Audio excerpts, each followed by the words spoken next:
Tamil Nadu Congress committee தலைவர் செல்வ பெருந்தகை செய்தியாளர்களை சந்தித்து வருகிறார். அந்த காட்சிகளை தற்போது பார்க்கலாம்.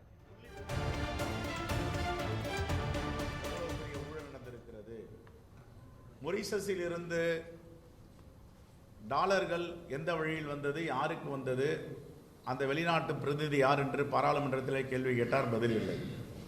ஹிண்டன்பர்க் அறிக்கை மீது ஜாயிண்ட் பார்லிமெண்டரி கமிட்டி ஜேபிசி அமைக்க வேண்டும் என்று கேட்டால் பதில் இல்லை. தொடர்ந்து மக்களுக்கு தேசத்தில் என்ன துரோகங்கள் நடக்கின்றன, அதானிக்கு எப்படி இந்த அரசு முழுவதுமாக ஆட்சியை கொடுத்திருக்கிறது என்பதை பற்றி எல்லாம் தோல் உரித்து காட்டியிருக்கிறார். ஆனால் பதில் இல்லை. இப்பொழுது அமெரிக்கா சொல்லுகிறது, கென்யா சொல்லுகிறது, நைரோபியில் அவருடைய விமானத்தை சிறைபிடித்திருப்பதாக தகவல் வந்து கொண்டிருக்கின்றன. இந்த வருகின்ற நாடாளுமன்ற கூட்டத்தொடரிலும் இது விஷயமாக எங்களுடைய இந்தியா கூட்டணி நாடாளுமன்ற உறுப்பினர்கள் எழுப்புவார். இப்போ அமெரிக்கா சில விஷயங்கள் வெளிவந்திருக்கிற விஷயங்கள் எல்லாம் இன்னும் 2 மாசம் தான் பைடனுக்கு பவர் இருக்கு. அதுக்கப்புறம் அவர் வந்துருவார். ஸோ இதுக்கு பிறகு அவர் வந்த பிறகு இதே ஒரு நிலைப்பாடு அமெரிக்கா இருக்கும்னு நினைக்கிறீங்களா? அதானிக்கு அகைன்ஸ்டா நடவடிக்கை ட்ரம்ப் எடுப்பார்னு நீங்க நினைக்கிறீங்களா? தெரியல. அமெரிக்காவில் ஜனநாயகம் இருக்குன்னு நம்புகிறோம், பார்ப்போம். சட்டம் கடுமையாக இருக்குன்னு நம்புகிறோம், பார்ப்போம். இல்லை, அவர் குஜராத்லேருந்து வந்திருக்காரு.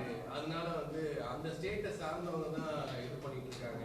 ஆனால் மற்றவங்களாம் காங்கிரஸ் மற்றவங்களாம் என்ன சொல்கிறாங்கன்னா, இல்லை எந்த ஸ்டேட்லேருந்து நான் வந்திருந்ததுனால தான் நாங்கள் அதுக்கு ப்ரிஃபரன்ஸ் கொடுத்துருக்கோம், அதானிக்கு மட்டும் கொடுக்கல, மற்ற எல்லா பிஸ்னஸ் மேன்ஸ்க்கும் நாங்கள் கொடுத்துருக்கோம் அப்படிங்கிற மாதிரி பிஜேபி சார்ந்தவங்க சொல்கிறாங்க. எங்கே யாருக்கு கொடுத்துருக்காங்க? யாருன்னா ஒருத்தர் சொல்லுங்க பார்ப்போம்.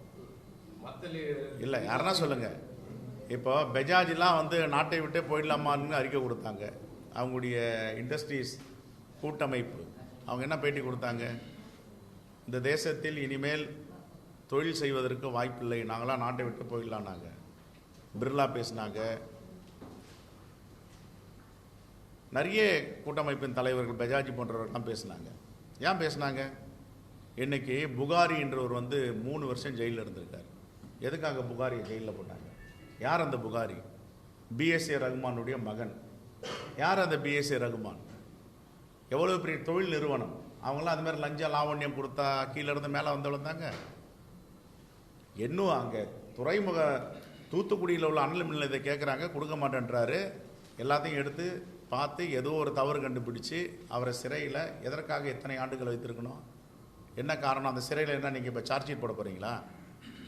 அதானி கேட்டார், அதானிக்கு புகாரி கொடுக்கல, அதனால் பிடிச்சி உள்ளே போட்டீங்க. அது எல்லாருக்கும் தெரியும். அது மாதிரி எவ்வளோ பேர் ஜிவிகே, ஜிஎம்ஆர் ரைடு பண்ணுறீங்க, உடனே ஏர்போர்ட்டை கொடுத்துட்றாங்க, எடுத்துகிட்டு போகிறீங்க.